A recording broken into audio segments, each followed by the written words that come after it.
stored on the servers or on the nodes and in that entire network. Now, when it comes to storing information, there are different types of information that is stored on the servers or on the storage devices. So it can go from non-critical information to very critical information. Now, critical information refers to your financial data with respect to financial institutions. It can be information related to defense. So these are all termed as critical data, or you can call them mission critical data. Non-critical data also is stored, but it may be important for some people, may not be important for other people. So securing this information or data which is stored on a server or on a storage device is one of the most important tasks, or the most important task that an organization has to perform. Right. Now, securing that information is necessary because if any unauthorized user gains access to that information, that critical information, then that unauthorized user may tamper that data, may make some alterations or changes which may not be very feasible for that organization which is storing that data.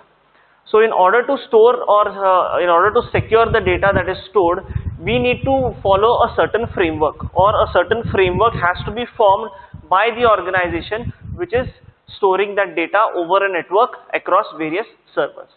Right. So we'll see what that framework is and how these security measures and principles can be applied in making the data or information secure. First, we need to understand what is meant by storage security. We need to understand what is meant by storage security.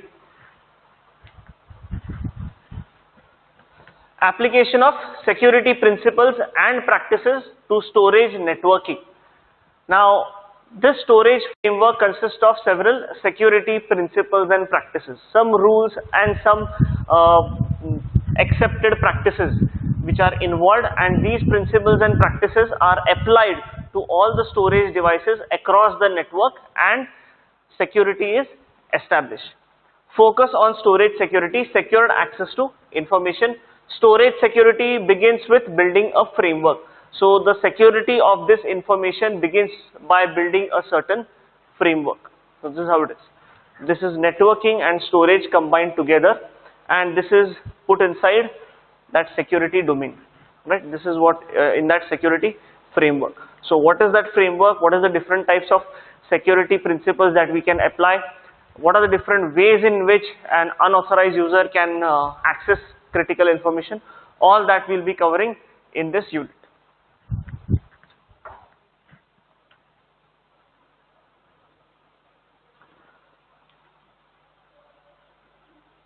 The next is storage security framework. The next one is storage security framework. So there is a certain framework which has been designed, a generalized framework which has been designed that ensures that your data or information is safe and secure. It ensures that your information does not fall into the wrong hands, because if it does, then it is going to be very critical. It is going to be a huge problem. So that is why this particular framework has been followed. So there is a certain systematic way of defining a framework. There is a systematic way, a systematic approach on how this framework has to be designed. So what are the things that you need to keep in mind while designing a framework? You just can't design it out of the blue. There are certain rules and regulations. There are some accepted. There is an accepted process which you need to follow to incorporate a certain framework. So what are those steps that you need to follow? First is anticipate the security attacks. We need to first anticipate. We need to first understand what are the different ways in which the security attack can happen. The next one, security measures. We need to design a certain control measure. Now, once we have anticipated what kind of security attacks can happen for the information that is stored, the next step is to design a control measure to secure that information, to avoid those security attacks that we have anticipated. Security framework must ensure. So these are the four, you can say 4 steps, or these are the things that you need to consider while framing a security framework or while designing a security framework. So that security framework must ensure the following things. It must ensure confidentiality, integrity, availability and accountability of information. So what do you mean by these? Let's find out. Confidentiality.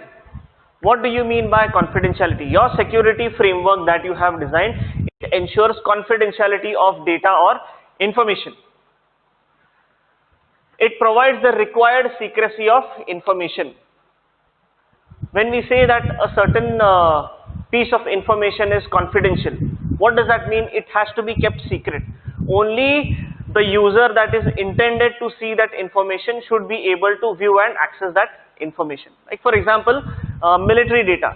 It has to be, suppose a piece of information has to be sent from the Secretary of Defense to the Major General or the General of the Army, then such type of data is said to be confidential data, which means this data should be sent only from the defense security, and it has to reach only the Major General or the General of the Army. So only the General of the Army is privileged to view that information, that confidential information. It ensures only authorized users have access to the data. Yes, that this example we have seen. Only authorized users have access to the data. Even with respect to educational institutions, whenever question papers are being set and it is sent to the university or someplace else, that type of information is confidential, which means that only the person who is setting the question paper and the person who is receiving the set question paper are the two authorized users only, which are authorized to use or access that particular information. So your security framework, when it is designed, it must ensure that the information that is stored on your servers or storage devices remain confidential, which means that only authorized users should be able to access that data. Next one, integrity.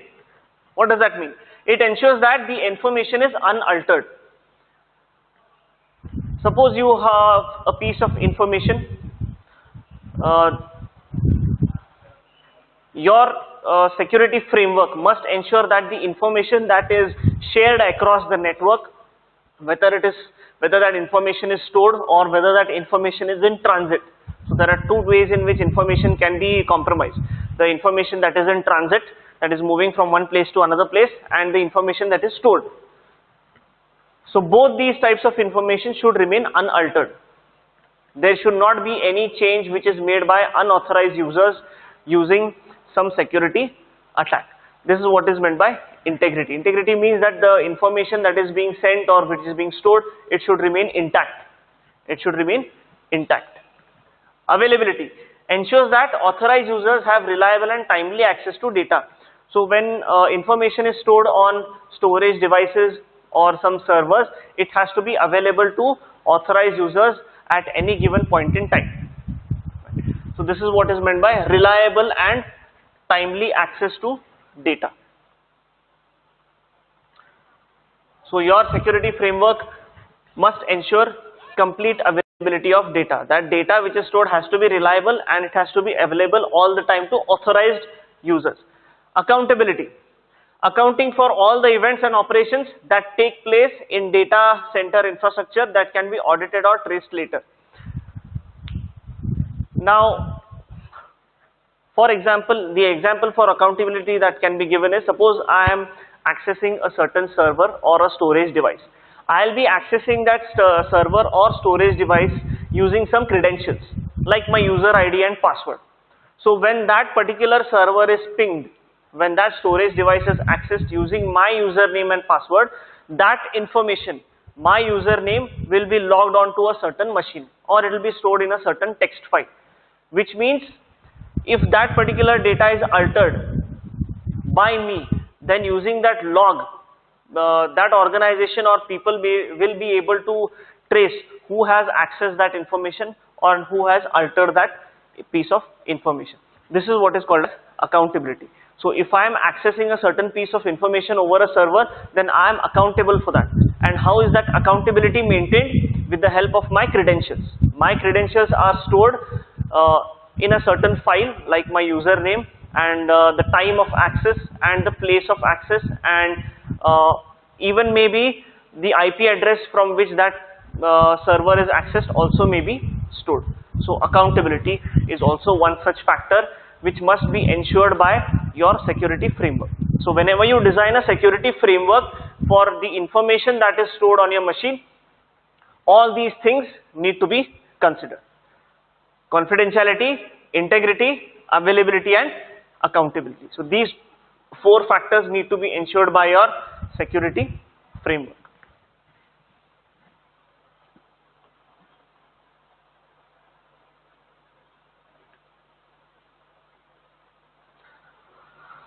The next one is called as the risk triad. Risk triad. Just write it down. The title is not visible.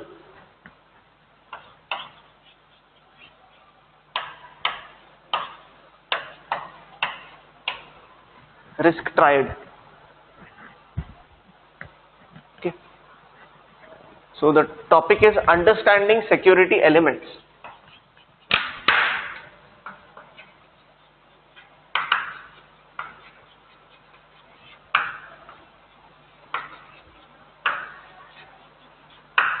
Understanding security elements. Which are the different types of elements that you need to secure using your security framework? Risk triad. Triad refers to 3 sides. 3 sides refers to a triad. So what are the 3 sides of risk? How do you identify or define risk? What are the 3 factors? So 3 factors have been defined over here, and they can be called as risks: threats, assets, and vulnerabilities. So these are the 3 methods in which a risk triad can be defined: threats, assets, and vulnerabilities. When does a risk arise? The first question is, when does a risk arise? So risk arises when there is a threat agent present. What is a threat agent? We can call that as an unauthorized user who's trying to access your storage device, or maybe a server. It can be a hacker. Any unauthorized user, any person that is not authorized to access that server or your information, can be treated as a threat agent. What does this threat agent do? He gives rise to a threat. A threat agent gives rise to a threat. Now what that threat is? How does that threat become a danger for that information which is stored? The threat agent gives rise to a threat using vulnerabilities. What is meant by vulnerability? Weakness. If your information system, if your servers or storage devices are not secured properly, then it is vulnerable to attacks. This is what is generally said. Alright, which means it is prone to attacks, which means that there is some kind of a weakness present in your security system or in your storage device, and these security systems or these weaknesses are exploited by the threat agent. They are used and they are manipulated by the threat agent or the hacker that is trying to access into your system. So threat agent gives rise to a threat or a danger. How does it give rise to a threat or a danger? Is by exploiting vulnerabilities or weaknesses of your information system. When these weaknesses are exploited, it gives rise to a risk. When these weaknesses are exploited, then it gives rise to a risk. Now what is a risk? The risk can be loss of information, then the information can be altered, the information can be used for some unauthorized purpose, anything, for illegal purpose or anything. So this is what is meant by a risk triad. This is how risk arises into your security system. When this risk arises to assets. Now assets can be information, and it can be hardware that you have used to store anything. We'll discuss assets. This particular box here, it is written as assets. Alright, here the owner of the information, we have the owner of the information, owner of the asset. Asset can be information, it can be a hardware, it can be network, it can be anything. This will be discussed in detail. So the owner has to impose certain countermeasures to reduce the risk. Alright, we have a threat agent who exploits or uses the weaknesses of your information system, leading to a risk to the asset. Now, in order to protect your asset, the owner has to impose some countermeasures. Countermeasures refers to some security measures to reduce the risk. Where the owner has to anticipate the kind of attacks that my information or his information system can go through. Right. So after anticipating that, the security framework will be designed using certain features, certain processes, and the risk can be reduced. So this is what the risk triad means: threats, assets, and vulnerability. We'll see what is meant by threats, assets, and vulnerabilities. Right. So we'll discuss one by one what is meant by asset and all those things. Okay. So the first security element that we need to consider, or the first security element that we need to understand, is called as asset. So whenever an organization stores information, the most important asset to that organization is information. Like an educational institute, it stores information related to students, financial data, salary data of employees, right? Then data related to examinations and all those things. So this information is the most important asset for an educational institute. For a financial institute, the most important asset is the financial information that is stored on their servers. Alright, so information is the most important assets. Other assets: hardware, software, and network infrastructure. Yes, in order to store information, we need a hardware, a server, a physical device where all that important assets or that important information can be stored. Then the second one is the software and network infrastructure. If you are implementing a fiber channel storage area network, then all these things are also termed as assets: hardware, software, and network infrastructure. So the most primary concern of any organization is to protect all these assets. Securing all these assets. I need to secure my information, which is the most important asset.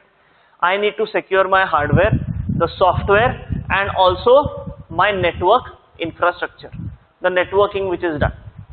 Alright, so how do we secure that? How do we secure the hardware, software, and network infrastructure?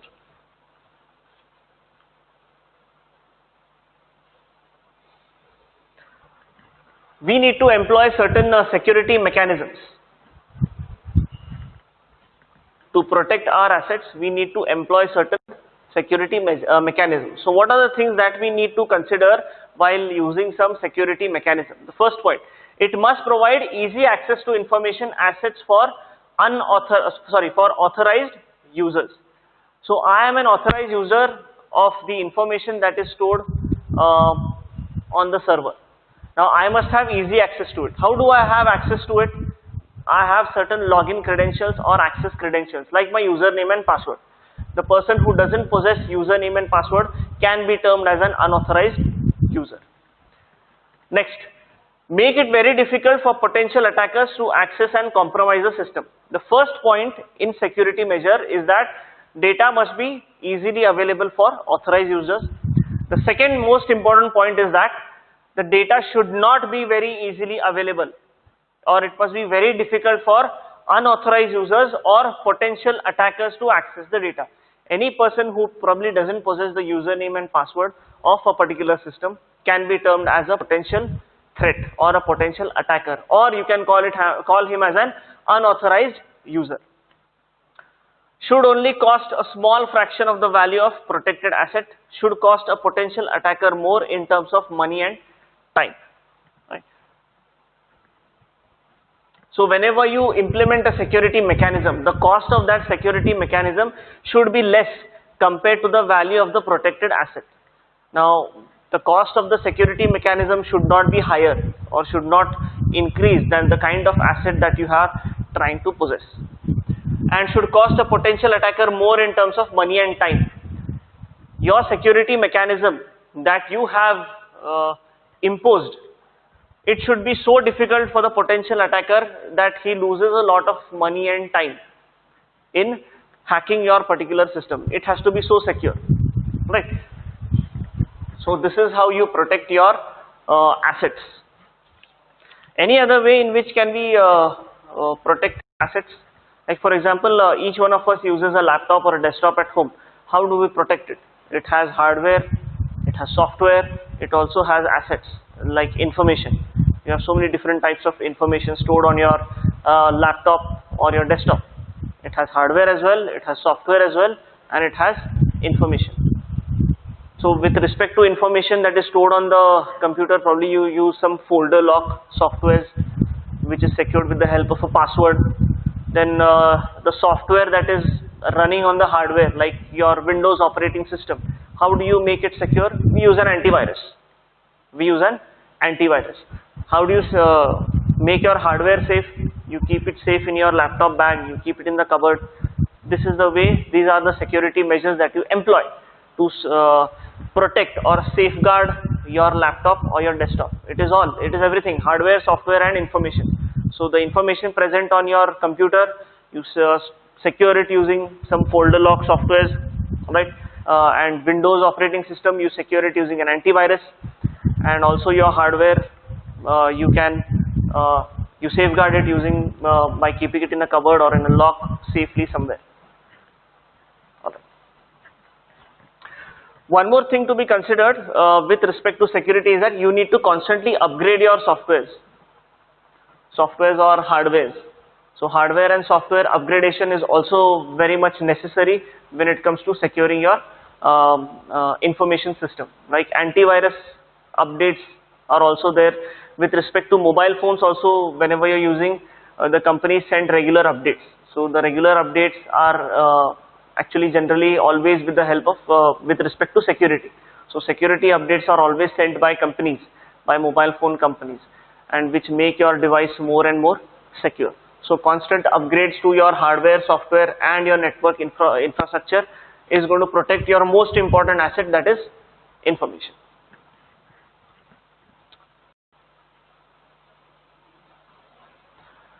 Okay, threats. What do you mean by a threat?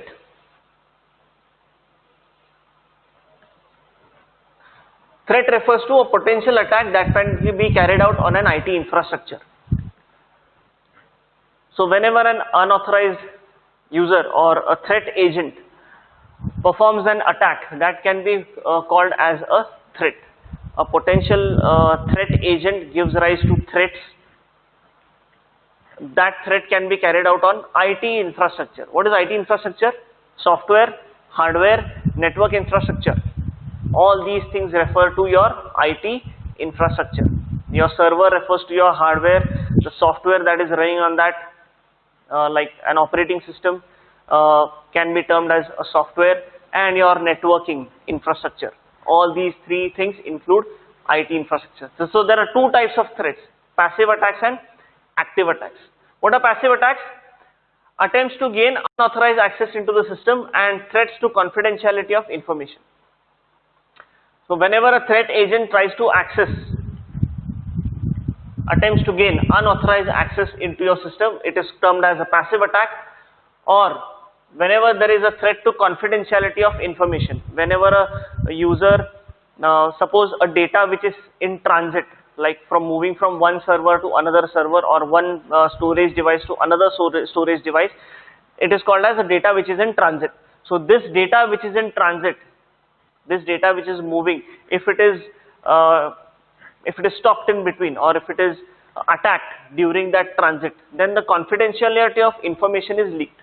Say for example, military data which is sent from the PM's office to the head of the defense security. When that data is being sent and if it is compromised in between, then that confidential data may fall into the wrong hands. So such types of attacks are called as passive attacks. Confidentiality is compromised.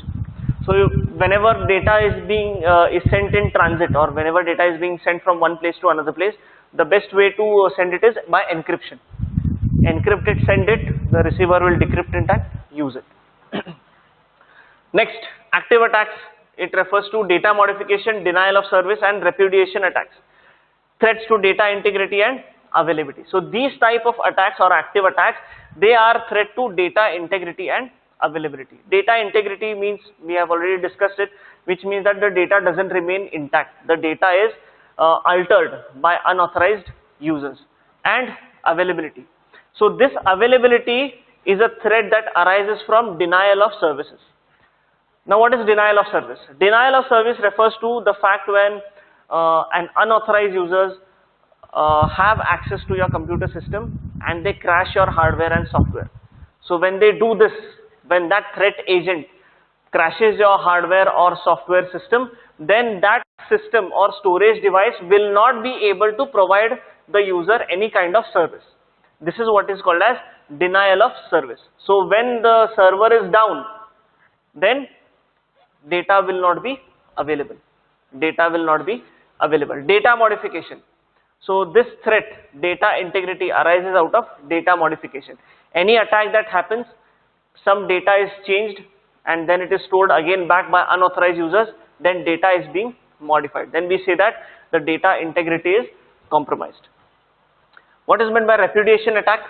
Repudiation attack refers to the fact that a threat agent is posing as someone else.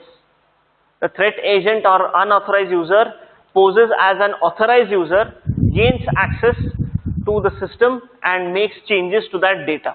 And the most important thing, accountability. Accountability refers to logging of data. The person who has accessed that particular data or that server, his information is stored on the machine. So that is completely removed, or that accountability is completely compromised by repudiation attacks. So logging doesn't take place. So if you want to trace which is the unauthorized user who has tried to log into the server, then that will not be possible. So this is done by repudiation attacks. Okay.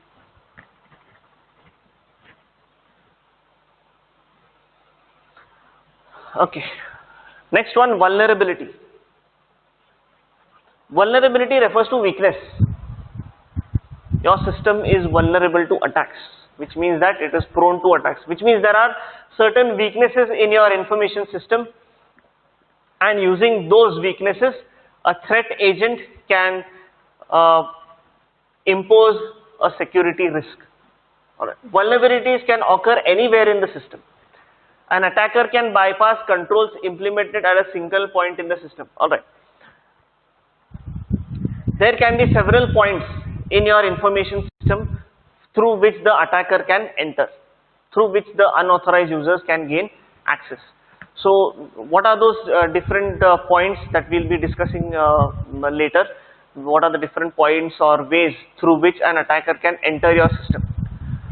So if you want to implement a security system, it should not be implemented at a single point in the system. It should be implemented at all the potential points which you feel that the attacker might enter through. This is what it says. An attacker can bypass controls implemented at a single point in the system. Hence, it requires defense in depth. Defense in depth refers to implementing security system at every point, at every entry point, or at every weakness that you find in your information system. If you do not do this, if you do not implement a security system at every point in your information system, then it is going to jeopardize the security of information assets. Jeopardize means put in danger.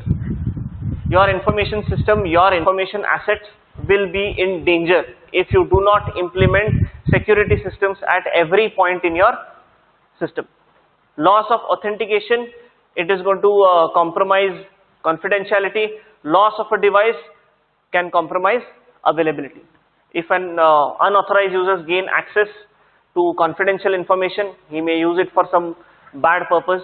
So confidentiality is compromised. If an unauthorized user crashes your hardware or software, then denial of service happens. Due to denial of service, availability of data becomes difficult. So you need to impose all the security measures at all the weaknesses, at all the entry points in your system.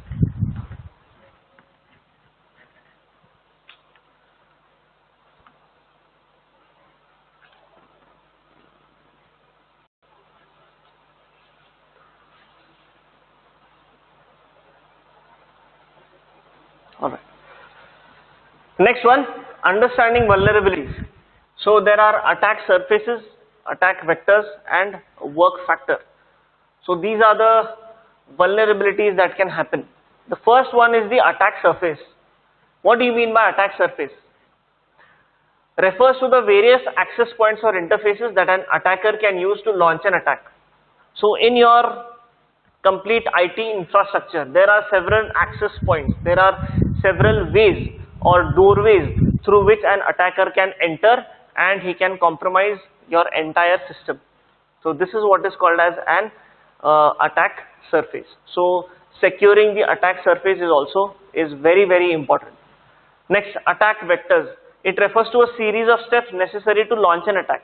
So whenever a hacker tries to hack into your machine, tries to hack into your system, there are a series of steps which are necessary. So those steps are called as attack vectors. Work factor, amount of time and effort required to exploit an attack vector. So work factor refers to the time which is required to hack into a particular machine, the time and effort that is required to hack into a certain system. That is what is called as work factor. So you need to nullify all these things. We need to secure all of these factors: attack surface, attack vectors, and work factor. All these things, we need a solution for all these things. How do we do it? Minimize the attack surface, maximize the work factor, manage vulnerabilities. So how do you minimize the attack surface? How do we minimize the attack surface? So we need to employ certain technical and non-technical security factors. Technical and non-technical security factors. So what are the security factors? Security factors, the technical security factors are, here it is. Implement countermeasures. So what are there are technical and non-technical countermeasures which you can employ to do all these things. To minimize the attack surface, maximize the workflow, and manage vulnerabilities. So how do you do it? Controls are technical and non-technical. We need to employ certain security controls, and those controls are divided into technical and non-technical. The first one, technical, implemented in computer hardware, software, or firmware. I gave you an example for antivirus. So antivirus is one of the technical controls that can be employed into your machine. It is just an example. With respect to an information, we can have firewalls. Okay, we can have a certain, we can implement firewalls. So that control which is implemented in the computer hardware or software is called as a technical. Non-technical, administrative policies and standard. Administrative policies, what does it refer to? So there are a number of users working in an organization.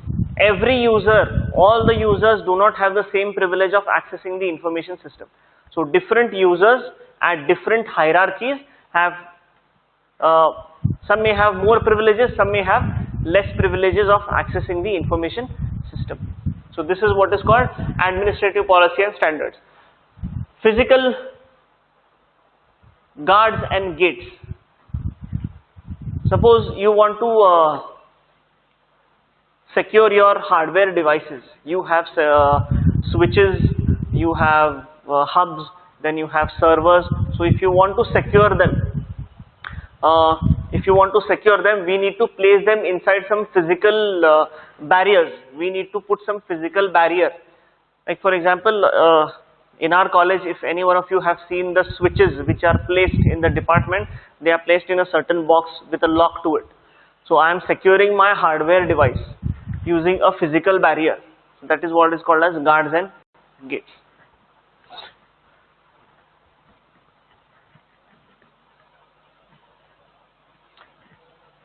So these controls, when you implement these technical and non-technical, they provide different functions: preventive, corrective and detective.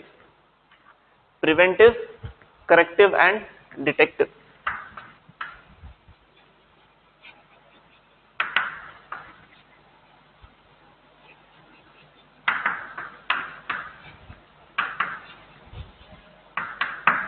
Preventive, corrective and detective. So these are the functionalities that are provided by these controls, technical or non-technical. What is preventive?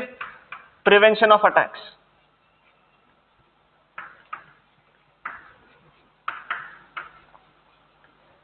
What is meant by corrective?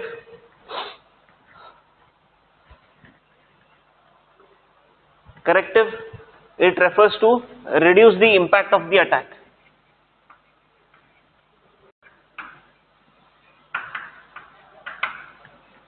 Reduce the impact of attack. And the last one, detective. We have something called as intrusion detection system. If you have heard of it, it's called as intrusion detection system. Before the attack happens, this particular system can detect that attack that is being happening, and it can prevent it. So these are the functionalities that your controls provide.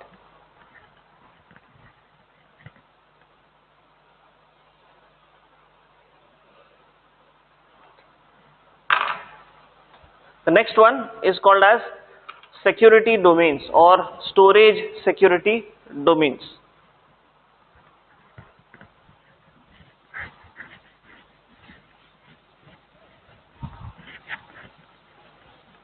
Storage security domains.